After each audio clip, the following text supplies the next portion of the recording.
ಅದೊಂದು ಚಿಕ್ಕದಾದ ಚೊಕ್ಕ ಸಂಸಾರ. ಅಲ್ಲಿ ಶ್ರೀಮಂತಿಗೆ ಅನ್ನೋ ಆಡಂಬರ ಇಲ್ಲದೆ ಇದ್ರೂ ಖುಷಿಗೇನು ಕೊರತೆ ಇರಲಿಲ್ಲ. ಸಂತೋಷ, ಪ್ರೀತಿ, ಕಾಳಜಿ ಎಲ್ಲ ಅವರಲ್ಲಿ ತುಂಬಿ ತುಳುಕಾಡ್ತಿತ್ತು. ತಂದೆ ತಾಯಿಗಳಿಗೆ ಒಳ್ಳೆ ಮಕ್ಕಳಿದ್ದಾರೆ ಅನ್ನೋ ಸಂತೃಪ್ತಿ ಇದ್ರೆ ಮಕ್ಕಳಿಗೆ ಒಳ್ಳೆ ತಂದೆ ತಾಯಿ ಇದ್ದಾರೆ ಅನ್ನೋ ಹೆಮ್ಮೆ ಇತ್ತು. ಹೀಗೆ ಜೀವನದಲ್ಲಿ ನಾಳೆಗಳ ಬಗ್ಗೆ ಯೋಚನೆ ಮಾಡ್ತಾ ವಾಸ್ತವದಲ್ಲಿ ಹೆಜ್ಜೆ ಇಡ್ತಾ ಈ ಸಂಸಾರ ಸಾಕ್ತಿತ್ತು. ಇಂಥ ಖುಷಿಯಾಗಿರೋ ಸಂಸಾರನ ನೋಡೋಕೆ ಒಂದು ಆನಂದ.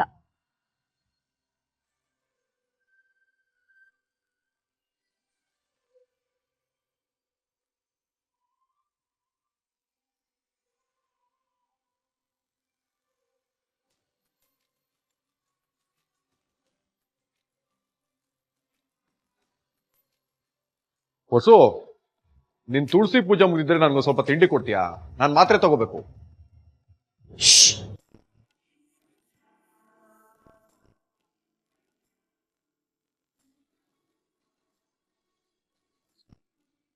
ದೇವ್ರ ಪೂಜೆ ಮಾಡುವಾಗ ನನ್ನ ಮಾತಾಡಿಸ್ಬಿಡಿ ಅಂತ ಎಷ್ಟು ಸರ್ತಿ ಹೇಳೋದು ನಿಮ್ಗೆ? ನನಗೆ ಅರ್ಥ ಆಗತ್ತೆ ಕಣೆ, ಆದ್ರೆ ಈ ಖಾಲಿ ಹೊಟ್ಟೆಗೆ ಅರ್ಥ ಆಗ್ಬೇಕಲ್ಲ. ಈಗೇನ್ ತಿಂಡಿ ಕೊಡ್ತೀಯಾ? ಆಯ್ತಾಯ್ತು, ನಡೀರಿ. ಅಪ್ಪ,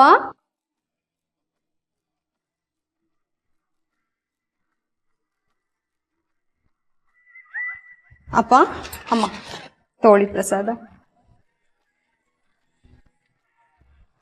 ಕಾವ್ಯ, ನೀನ್ ಎಷ್ಟೇ ಓದಿದ್ರು ಸ್ವಲ್ಪನೂ ಬದಲಾಗ್ಲಿಲ್ಲ ಕಣಮ್ಮ. ಅದೇ ಗುಣ, ಅದೇ ನಡವಳಿಕೆ. ನಿನ್ನ ನನ್ನ ಮಗಳು ಅನ್ನೋದಕ್ಕೆ ಹೆಮ್ಮೆ ಆಗತ್ತೆ. ಸರಿ ಬಿಡು, ನಿಮ್ಮಮ್ಮ ಅಂತೂ ತಿಂಡಿ ಕೊಡ್ಲಿಲ್ಲ. ಈ ಪ್ರಸಾದನೇ ತಿಂಡಿ ಅನ್ಕೊಂಡು ತಿನ್ಬಿಡ್ತೀನಿ. ಅಯ್ಯೋ ಆಯ್ತು, ಬನ್ನಿ ಕೊಡ್ತೀನಿ, ಬನ್ನಿ. ಅಮ್ಮ ನಂಗೂ ಹೊಟ್ಟೆ ಅಷ್ಟು. ಬಾರಮ್ಮ ಬಾರ.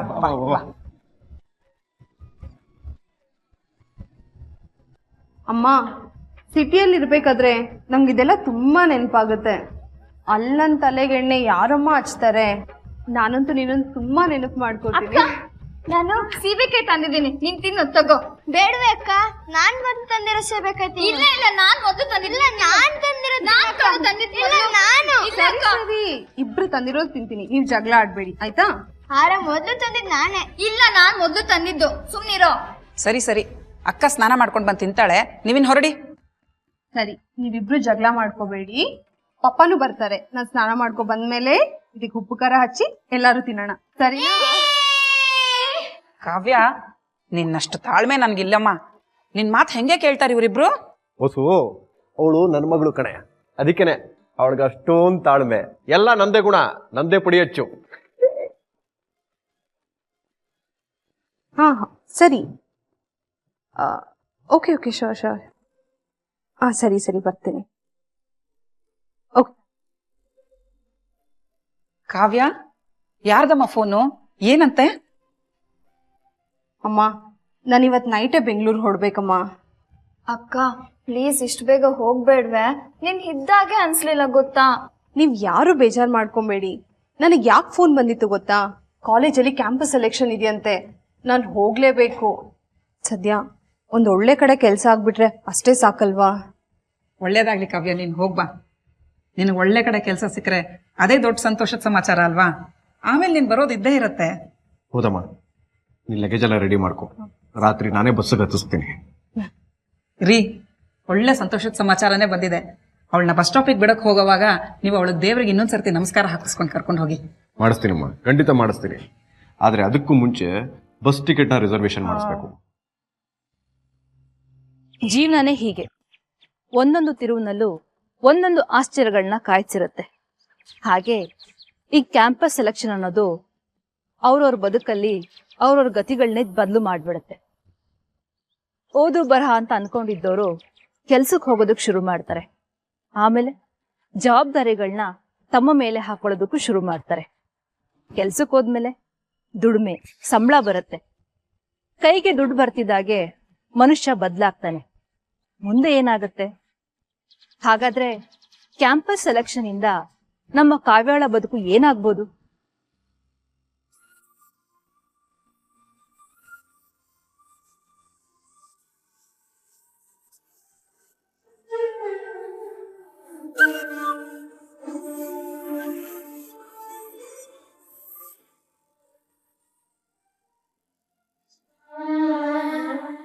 Fine.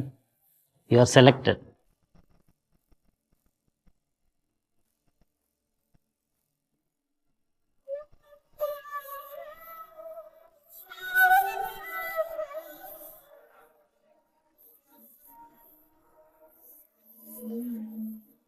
ಕಾವ್ಯ. ಹಲೋ, ಹೇಳು ಮಗಳೇ. ಅಪ್ಪ ಗುಡ್ ನ್ಯೂಸ್, ನನ್ಗೆ ಒಳ್ಳೆ ಕಂಪ್ನಿಲಿ ಕೆಲಸ ಆಯ್ತಪ್ಪ. ಹೌದಾ, ನಿನ್ ಕೆಲಸ ಆಯ್ತಾ? ವೆರಿ ಗುಡ್ ಮಗಳೇ. ನನಗೆ ನಿನ್ ಮೇಲೆ ನಂಬಿಕೆ ಇತ್ತು. ನನಗೆ ತುಂಬಾ ಸಂತೋಷ ಆಗ್ತಿದೆ. ಒಳ್ಳೇದಾಗ್ಲಿ. ಯಾವಾಗ ಬರ್ತೀಯಮ್ಮ ಊರಿಗೆ?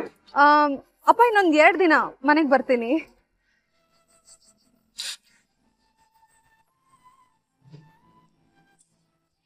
ಹೇ ಕಾವ್ಯ ರಮ್ಯಾ, ನಿಮ್ಮಿಬ್ಬರಿಗೂ ಕಾಂಗ್ರೆಸ್ ಕಣೆ. ಕ್ಯಾಂಪಸ್ ಸೆಲೆಕ್ಷನ್ ಅಲ್ಲಿ ಸೆಲೆಕ್ಟ್ ಆಗಿತ್ತು, ನಿಜಕ್ಕೂ ವೆರಿ ವೆರಿ ನೈಸ್. ಹಾಗಂತ ಥ್ಯಾಂಕ್ಸ್ ಹೇಳ್ಬಿಟ್ಟು ಸುಮ್ಮನೆ ಆಗ್ಬಿಡ್ಬಾರ್ದು, ಪಾರ್ಟಿ ಕೊಡಿಸ್ಬೇಕು. ಓಕೆ? ಶೋರ್, ಅದಕ್ಕೇನಂತೆ, ಕೊಡಿಸ್ತೀನಿ. ಹೇ ಕಾವ್ಯ, ರಮ್ಯಾ ಪಾರ್ಟಿ ಕೊಡಿಸ್ತಾಳೆ ಅಂದು ನೀನ್ ಯಾಕೆ ಸೈಲೆಂಟ್ ಆಗಿದ್ಯಾ?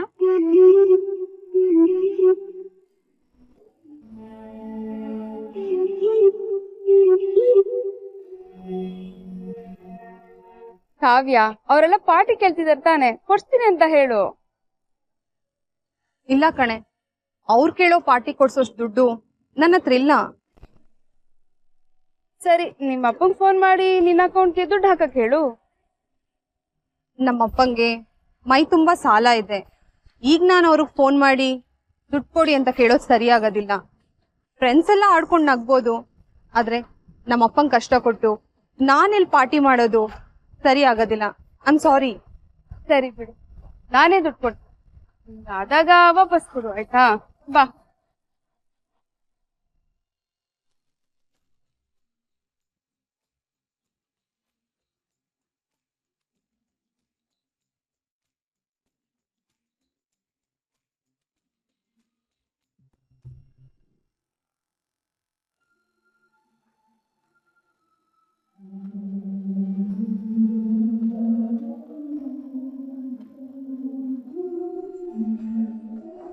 ನನ್ಗೊಂದು ಬಟರ್ ದೋಸೆ. ಹಾಗೆ ತಗೊಳ್ಳೆ, ನೀನು ಆರ್ಡರ್ ಮಾಡೆ. ನನ್ಗೊಂದು ಜ್ಯೂಸ್ ಕೊಡಿ ಸಾಕು.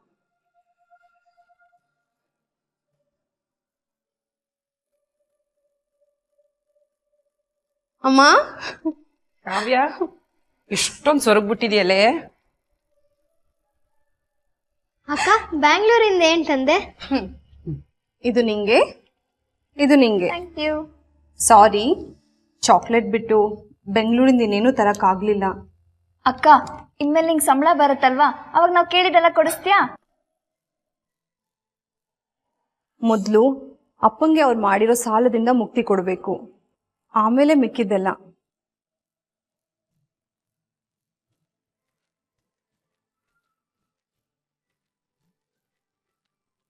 ಅಮ್ಮ, ನಿನ್ ಕೈ ಅಡ್ಗೆ ತಿಂದೆ ನಾಲ್ಗೆಗ್ ರುಚಿನೇ ಇಲ್ದಂಗಾಗಿತ್ತು. ಇವತ್ ನನ್ ಸಾಕು ಅಂದ್ರು ನೀನ್ ಬಡಿಸ್ತಾನೆ ಇರ್ಬೇಕು.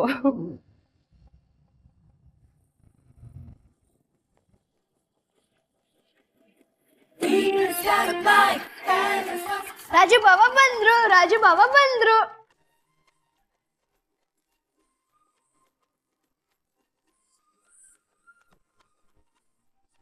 ಬಾರ ಜೀವ, ನೀನು ಊಟಕ್ ಬಾ. ಬೇಡ, ನಂದು ಊಟ ಆಯ್ತು. ಇದೆಲ್ಲ ಏನಪ್ಪಾ?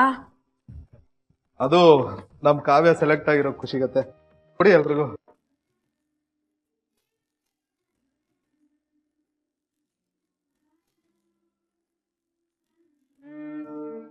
ಆದ್ರೆ ಅತ್ತೆ, ಕಾವ್ಯ ಈಗ ಅಷ್ಟು ದೂರ ಹೋಗಿ ಕೆಲಸ ಮಾಡೋ ಅಗತ್ಯ ಇತ್ತ?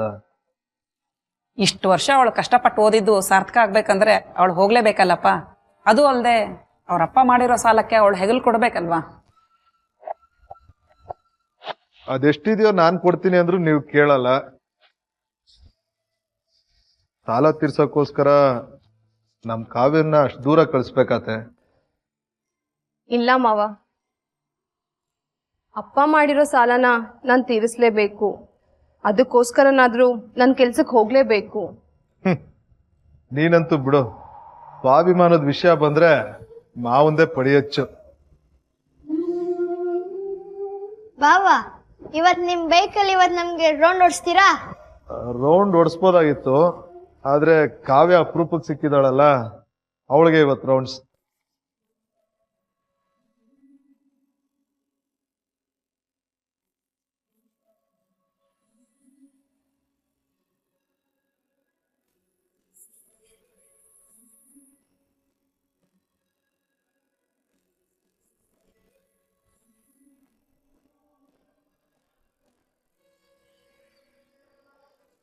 ಕಾವ್ಯ ಔಟ್, ಕಾವ್ಯ ಔಟ್, ಕಾವ್ಯ ಔಟ್, ಔಟ್. ಇಲ್ಲ ಇಲ್ಲ ಇಲ್ಲ, ನಾನು ಔಟ್ ಇಲ್ಲ. ಆ ಯಾಕೆ? ಏಯ್, ಕಾವ್ಯ ಔಟ್ ಇಲ್ಲ, ಔಟ್ ಇಲ್ಲ. ಇದು ಚೀಟಿಂಗು, ಚೀಟಿಂಗ್, ಚೀಟಿಂಗ್. ಏಯ್, ಚೀಟಿಂಗು ಇಲ್ಲ, ಏನು ಇಲ್ಲ. ಇವಾಗ ಕಾವ್ಯನ್ ಬ್ಯಾಟಿಂಗ್ ಮಾಡಕ್ ಬಿಡ್ತಿರೋ ಇಲ್ವಾ? ಬಿಡ್ಲಿಲ್ಲ ಅಂದ್ರೆ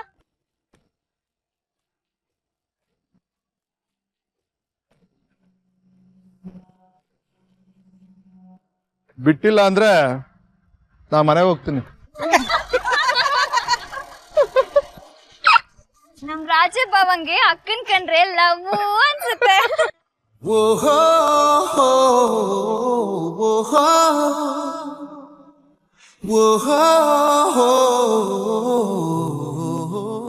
ಬಾವಾ, ಅಮ್ಮ ಹೇಳಿದೆ ಸರಿ, ನಾನು ಔಟ್ ಆಗಿದೆ ತಾನೆ. ನೀವ್ ಯಾಕೆ ನಾನು ಔಟ್ ಆಗಿಲ್ಲ ಅಂತ ಹೇಳಿದ್ರಿ? ಸುಳ್ಳು ಹೇಳಿದ್ರಿ ಅಲ್ವಾ? ಹೌದು, ನೀನು ಔಟ್ ಆಗಿದೆ, ನಾನು ಸುಳ್ಳು ಹೇಳಿದೆ. ನಿನಗೋಸ್ಕರ ಬೇಕಾದ್ರೆ ನಾನು ಸುಳ್ಳುಗಾರ ಆಗ್ತೀನಿ. ಯಾಕೆ? ಯಾಕೆ ಅಂದ್ರೆ ನೀನು ಯಾವತ್ತೂ ಸೋಲ್ಬಾರ್ದು, ಯಾವತ್ತೂ ಕೆಳಗಡೆ ಬೀಳಬಾರ್ದು. ಅದಕ್ಕೆ ನಾನು ಅವಕಾಶನೇ ಕೊಡೋದಿಲ್ಲ.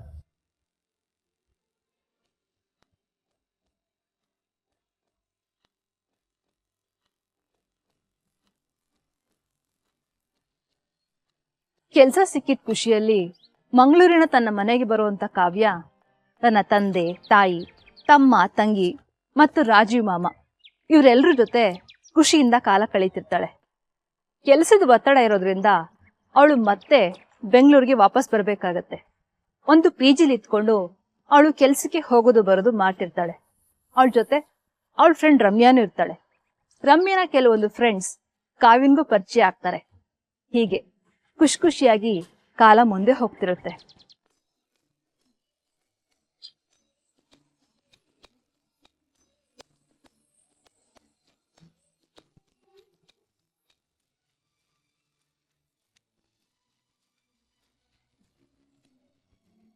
ವಾವ್, ಈ ವಿಕ್ರಮ್ ಅನ್ನೋ ಹುಡುಗ ಎಷ್ಟು ಇಂಟ್ರೆಸ್ಟಿಂಗ್ ಅನ್ಸಂಗ್ ಗೊತ್ತಾ? ಎಷ್ಟು ಒಳ್ಳೆ ಸ್ಟೇಟಸ್ ಬರೀತಾನೆ ಗೊತ್ತಾ? ಯಾರದು ವಿಕ್ರಮ್? ಏನಂತ ಸ್ಟೇಟಸ್ ಹಾಕಿದಾನೆ? ನೀನೇ ಫೇಸ್ಬುಕ್ಕಲ್ಲಿ ಓಪನ್ ಮಾಡಿ ನೋಡು, ಎಷ್ಟು ಚೆನ್ನಾಗಿದ್ದಾನೆ ಗೊತ್ತಾ? ನನಗೇನಾದರೂ ಬಾಯ್ ಫ್ರೆಂಡ್ ಇಲ್ಲ ಅಂದಿದ್ರೆ ನಾನು ಅವನ್ನೇ ಲವ್ ಮಾಡ್ತಿದ್ದೆ. ನೋಡು, ಪರವಾಗಿಲ್ಲ. ಸರಿ ಇರು.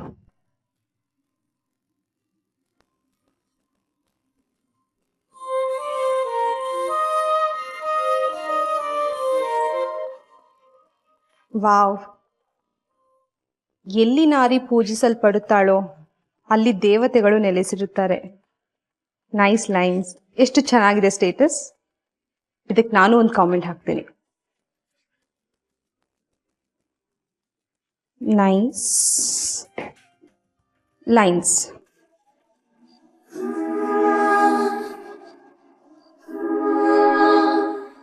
ನನಗೆ ತುಂಬ ಖುಷಿ ಆಯಿತು. Thank you. ನೀವೇನು ಟೀಚರಾ? ಏನೇ ಆಗಲೇ ಚಾಟಿಂಗ್ ಶುರು ಆಯ್ತಾ? ಇಲ್ಲ ಕಣೆ, ಸುಮ್ಮನೆ ಹೀಗೆ.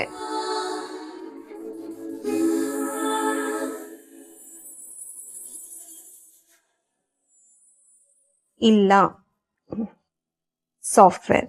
ವಾಟ್? ಸಾಫ್ಟ್ವೇರಾ? ನಿಮ್ಮನ್ನು ನೋಡ್ತಾ ಇದ್ರೆ ಮುದ್ದಾಗಿರೋ ಬೊಂಬೆ ಶಾರದೆ ಥರ ಇದ್ದೀರಾ. ನಿಮ್ಮನ್ನು ನೋಡಿದ್ರೆ ಯಾರು ಸಾಫ್ಟ್ವೇರ್ ಅಂತ ಹೇಳಿ? ಕೆಲ್ಸಕ್ಕೆ ಬೇಕಾಗಿರೋದು ನಾಲೆಜ್ ಕಣ್ರಿ, ಡ್ರೆಸ್ ಕೋಡ್ ಅಲ್ಲ. ನೀವು ಮತ್ತೆ ನಿಮ್ಮ ಫೀಲಿಂಗ್ಸ್ ನನಗೆ ತುಂಬ ಇಷ್ಟ ಆಯಿತು ಕಣ್ರಿ.